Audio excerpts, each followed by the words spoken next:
Hello everyone, welcome to Edutab. तो आज जो हम टॉपिक डिस्कस करने जा रहे हैं ये है कॉन्ट्रैक्ट ऑफ बेलमेंट। तो ये जो हमारा टॉपिक है it's a part of our Jeffrey online classes, जिसका शेड्यूल आपके सामने है। हर रोज़ शाम को 7 बजे मंडे टू सैटरडे आपके साथ ये टॉपिक डिस्कस किया जाता है और हर वीडियो के एंड में उससे रिलेटेड एमसीक्यूज भी रहते हैं। तो let's start with the contract of bailment. तो contract of bailment has been defined under the Indian Contract Act. इस केस में अगर मेरे पास कुछ गुड्स हैं और मान लो मेरी कार खराब हो जाती है, तो मैं मैकेनिक को वो कार दे देती हूँ। ठीक है। और वो मैकेनिक को मैं क्यों कार दे रही हूँ, एक स्पेसिफिक पर्पस के लिए मैं कार दे रही हूँ, और वो पर्पस क्या है, उस गाड़ी को ठीक करना। तो जैसे ही वो गाड़ी ठीक हो जाती है, गाड़ी मेरे पास वापस मैं अपनी पोजेशन में ले लूंगी। तो जो सामान दे रहा है, जो कार दे रहा है वो है बेलर, और जो कार ले रहा है वो है बेली, मैकेनिक। तो इसमें स्पेसिफिक पर्पस के लिए, स्पेसिफिक पीरियड के लिए गाड़ी बेली के पास है, उसके बाद मेरे पास वापस आ जाएगी। जब आप गुड्स अपने, जिसकी ओनरशिप आपके पास है, किसी और को एक स्पेसिफिक पर्पस या स्पेसिफिक पीरियड के लिए देते हैं, रखने के लिए, टेम्परेरी पीरियड के लिए, जिसके बाद वो या तो आपके पास चीज़ वापस आ जाती है, या जैसा कॉन्ट्रैक्ट में आपने मेंशन किया था उस हिसाब से उसे डिस्पोज ऑफ कर दिया जाता है। ओनरशिप आपके पास ही रहती है। तो ये कॉन्ट्रैक्ट ऑफ बेलमेंट है। ठीक है। तो कॉन्ट्रैक्ट ऑफ बेलमेंट जो है विदाउट कंसिडरेशन भी हो सकता है, विद कंसिडरेशन भी हो सकता है। नॉर्मली कॉन्ट्रैक्ट्स में कंसिडरेशन होना ज़रूरी है, लेकिन contract of bailment with consideration भी हो सकता है, विदाउट कंसिडरेशन भी हो सकता है। ओके। इसके अलावा जब एक बेलर बेली को कोई भी गुड्स प्रोवाइड कर रहा है, तो उसके पहले तो उसे सारे फॉल्ट्स बताने चाहिए कि इसमें ये फॉल्ट है। अगर मैं अपनी गाड़ी मैकेनिक को ठीक करने के लिए दे रही हूँ या चलाने के लिए दे रही हूँ, तो मुझे उसे बताना पड़ेगा कि गाड़ी में ये फॉल्ट है। तो तुम ये पहले ही मुझे बताना है, जिससे मैं अवेयर हूँ। ठीक है। एंड कोई भी एक्स्ट्रा ऑर्डिनरी रिस्क होता है किसी भी चीज़ का, वो सारी चीज़ें मुझे बतानी है, जो भी फॉल्ट है किसी भी प्रकार का। ठीक है। जिससे उसके यूज़ पे फ़र्क पड़ सकता है, कोई रिस्क हो सकता है, जिनका मैं अवेयर है, मुझे अवेयरनेस है कि ये प्रॉब्लम है इस सामान के अंदर जो मैं सामने दे रही हूँ बेली को, मुझे सब कुछ बेली को बताना रहता है। अगर मैं ऐसा डिस्क्लोजर नहीं करती हूँ और बेली को कोई नुकसान हो जाता है, तो फिर यहाँ पे मैं उस नुकसान की भरपाई करूंगी। ठीक है। अगर बेलर ने बेली को नहीं बताया, अगर मैंने मैकेनिक को नहीं बताया कि गाड़ी में ये प्रॉब्लम है, तो अगर उस गाड़ी को चलाते हुए बेली को, मैकेनिक को कोई नुकसान होता है, तो उसकी भरपाई मैं करूंगी।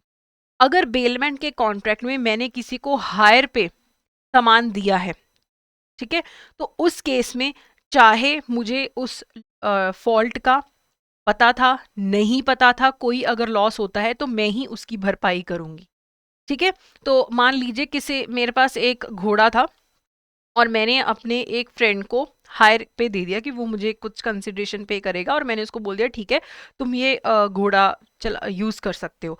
तो यहाँ पे मैंने उसको हायर के लिए दिया है, तो अगर चाहे मुझे पता था कि घोड़े के पैर में चोट लगी है, चाहे मुझे नहीं पता था, और उस चोट के कारण अगर उस मेरे सामने फ्रेंड को कोई भी नुकसान होता है, तो उसकी भरपाई मैं करूँगी। लेकिन भरपाई सिर्फ तब होती है जब जो बेली है वो कॉन्ट्रैक्ट की सारी टर्म्स एंड कंडीशंस को माने। मान लो मैंने अपने पर्सन को बोला कि ये तुम गाड़ी मेरी चला लो, लेकिन ये जो गाड़ी है ये तुम सिर्फ सिटी ड्राइव कर सकते हो, तुम सिर्फ सिटी ड्राइव कर सकते हो। वो ले गया सिटी के बाहर, दूर ले गया घुमाने। तब अगर एक्सीडेंट हो जाता है, उसको कोई नुकसान होता है, तो मैं पहले तो उसके नुकसान की कोई भरपाई नहीं करूंगी। मेरी गाड़ी को जो नुकसान हुआ है वो भरेगा। क्यों? क्योंकि मैंने उसको इजाजत दी थी सिर्फ सिटी ड्राइव करने की, और वो टर्म्स एंड कंडीशंस के बाहर जाके अगर बेली कुछ काम करता है, तो फिर मैं नुकसान की कोई भरपाई नहीं करूंगी। नुकसान की भरपाई उल्टा मेरे सामान को कुछ हुई है तो बेली को करनी पड़ेगी। ठीक है। तो हमेशा कॉन्ट्रैक्ट के हिसाब से ही चलना है। और यहाँ पे बेली को टेकिंग केयर ऑफ गुड्स, ये एक इंपॉर्टेंट चीज़ है कि जो मैंने उसको सामान दिया है उसका ध्यान रखना उसकी रिस्पॉन्सिबिलिटी है। ओके। अगर मान लो मैंने बेली को कुछ सामान दिया और उसने मेरे कंसेंट से, मैंने उसको बोला था कि ठीक है ये राइस है 50 kg, ये तुम अपने 25 kg में मिक्स कर दो चावल। मेरे कंसेंट से उसने, जो मैंने उसको बेलमेंट के लिए चावल दिए थे और अपने वाले जो उसके चावल थे, मिक्स कर दिए, मेरा कंसेंट है। तो ऑब्वियसली जितने के भी बिकेंगे वो चावल अगर हम आगे बेचते हैं, तो 50/75 जो भी हिस्सा होगा मैं रख लूंगी, 25/75 जो बनेगा पैसों का वो सामने वाला पर्सन रख लेगा, क्योंकि 50 केजी मेरे थे, 25 केजी, तो प्रोपोर्शनलेटली हम पैसे डिवाइड कर लेंगे।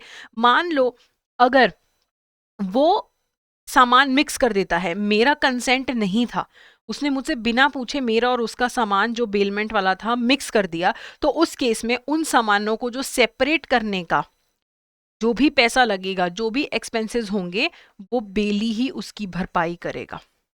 ठीक है, मान लो उसने ऐसी चीजें मिक्स कर दी जिन्हें सेपरेट ही नहीं किया जा सकता, जैसे चावल वो मेरे कंसेंट के बिना मिक्स कर दिए, मैंने जो चावल दिए थे वो हाई क्वालिटी थे, उसके वाले चावल लो क्वालिटी, उसने दोनों मिक्स कर दिए, अब एक एक दाना तो चुगने नहीं बैठोगे आप। तो इस केस में जो भी मुझे लॉस हुआ है उसकी भरपाई भी बेली करेगा। ठीक है, तो यहाँ पे कुछ केसेस में बेलर को नुकसान की भरपाई करनी पड़ती है, कुछ केसेस में बेली को करनी पड़ती है।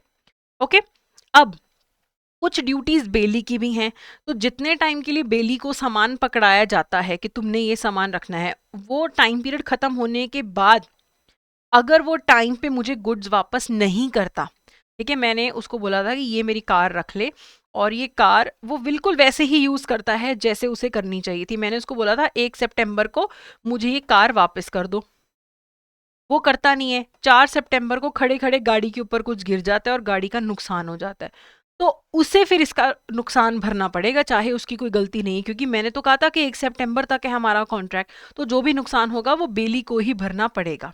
ठीक है, अगर रिटर्न नहीं करता है टाइम पे।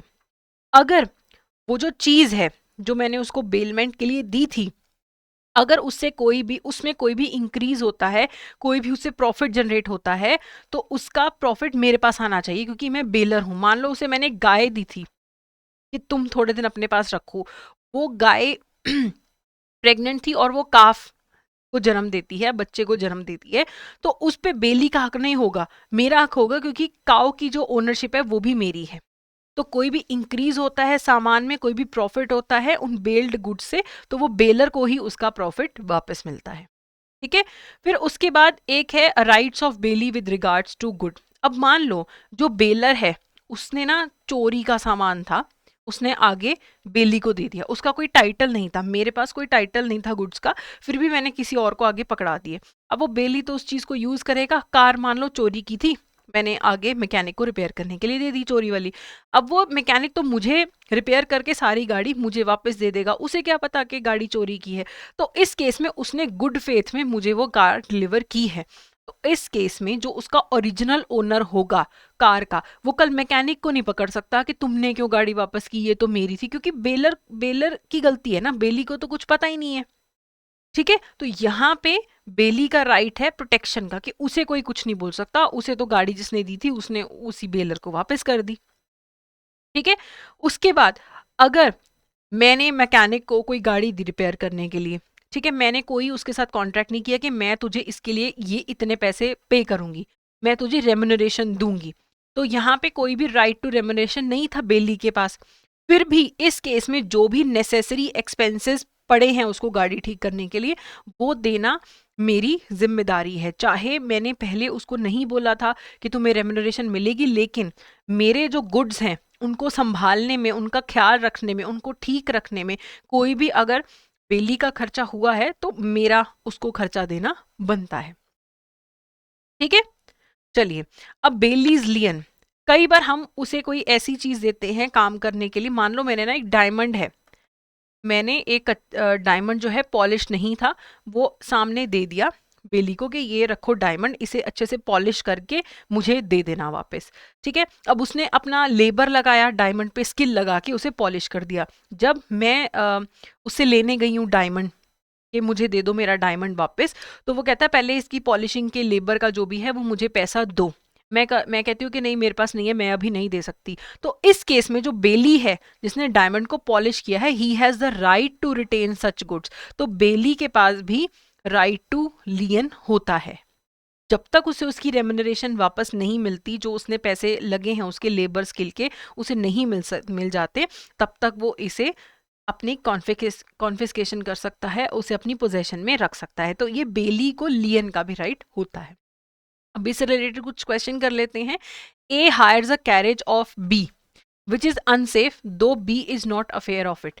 देखो ए ने एक हायर किया एक कैरेज बी से, अब बी को पता नहीं है जिसने उसको दिया है कि ये अनसेफ है, अब ए को इंजरी हो जाती है, तो इसमें क्या कोर्स ऑफ एक्शन होगा? A is responsible to B for the injury, B is responsible to A for the injury, B is not responsible as he was not aware, कि उसको तो पता ही नहीं था कि अनसेफ है। या A और B दोनों लॉस को डिवाइड करेंगे या नन ऑफ दी अबव। तो यहाँ पे चीज किसके लिए दी गई है? हायर के लिए दी है ना। B ने A को हायर के लिए दिया है कैरेज, तो हायरिंग के केस में क्या होता है कि चाहे बेलर को पता हो कि चीज अनसेफ है नहीं है कोई फर्क नहीं पड़ता, अगर कोई लॉस हुआ है तो बेलर को बेली को लॉस को पूरा करना पड़ेगा, तो B will be responsible to A for the injury and उसके लॉस को वो फुलफिल करेगा। अगला क्वेश्चन है which of the following statements is और are correct regarding bailment. Bailment के रिगार्डिंग कौन से जो क्वेश्चन जो स्टेटमेंट है वो करेक्ट है? If the goods are bailed for hire the bailor will be responsible for damages only if he is aware of the defects। कहते क्या हायर करने के टाइम पे सिर्फ उसे जिन डिफेक्ट्स का पता होगा उन्हीं के लिए वो लाइबल होगा? तो ऐसा नहीं है, जब आप हायर के लिए देते हो चाहे आपको पता था कि डिफेक्ट है नहीं है, बेलर को लॉस पूरा करना ही करना पड़ता है। तो पहली स्टेटमेंट गलत है। Bailee is responsible to the bailor for any loss of goods if goods are not returned on time. अगर गुड्स टाइम पे बेली ने बेलर को रिटर्न नहीं किए और उस दौरान कोई गड़बड़ हो जाती है, कुछ नुकसान हो जाता है गुड्स को, तो बेली को बेलर को लॉस का कंपनसेशन करना पड़ता है। ये बिल्कुल सही स्टेटमेंट है, तो 2 only is the correct answer.